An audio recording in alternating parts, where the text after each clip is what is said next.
நீங்கள் என்ன பகிரத முயற்சி எடுத்தாலும் தமிழ்நாட்டில் உங்களால் காலூன்ற முடியாது, வேரூன்ற முடியாது. உங்கள் வாளை ஒட்ட நறுக்குவோம் என்பதை தெரிவித்துக் கொள்ள கடமைப்பட்டிருக்கிறோம். நீங்க எவ்வளவு பேரை ஏவி விட்டாலும், பெரியாருக்கு எதிரான அரசியலை பேசினாலும் இந்த மண்ணில் உங்கள் அரசியல் ஒருபோதும் எடுபடாது. பெரியார் காலத்திலிருந்து இந்த முயற்சி நடக்கிறது, பெரியாரை வீழ்த்துகிற முயற்சி. ஆனால் அது இங்கே எடுபடாது என்பதை தமிழ்நாட்டு மக்கள் உணர்த்தி கொண்டே இருக்கிறார்கள். ஈரோடு கிழக்கு சட்டமன்ற தொகுதி தேர்தல் முடிவும் அதை உணர்த்தி இருக்கிறது. இப்போ இந்தியா டுடே சர்வே சொல்லுகிறது, திமுக கூட்டணிக்கு கூடுதலாக 5% வாக்குகள் அதிகரித்திருக்கிறது. 3.5 ஆண்டுகால ஆட்சிக்கு மக்கள் அளித்திருக்கிற நற்சான்று இந்த ரிசல்ட். ஆகவே தர்மேந்திர பிரதான் அவர்களுக்கு இந்த வரலாறு தெரியாது, தமிழ்நாட்டு மக்களின் உணர்ச்சி தெரியாது, திராவிட இயக்கத்தின் வலிமை தெரியாது, திமுக தலைமையில் இடம்பெற்றிருக்கிற கூட்டணி கட்சிகளின் கொள்கை பிடிப்பு தெரியாது. அவர்களை எச்சரிக்க கடமைப்பட்டிருக்கிறோம்.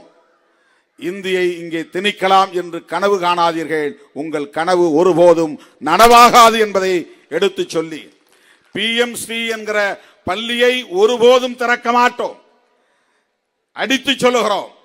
சட்டமன்றத்தில் தீர்மானம் நிறைவேற்றுவதற்கு இன்றைக்கு தமிழ்நாடு அரசு தயாராக இருக்கிறது.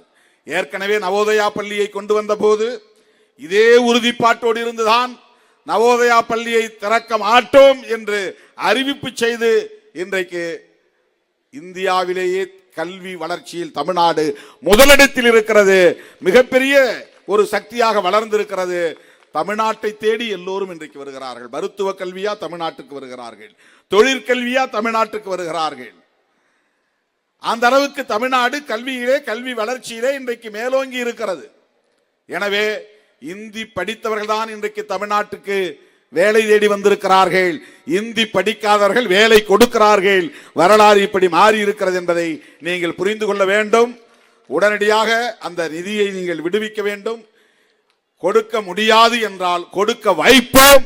அந்த அளவுக்கு போராட்டம் இன்னும் தீவிரமடையும் என்பதை சொல்லி இந்த வாய்ப்புக்கு நன்றி கூறி முடிக்கிறேன். நன்றி, வணக்கம்.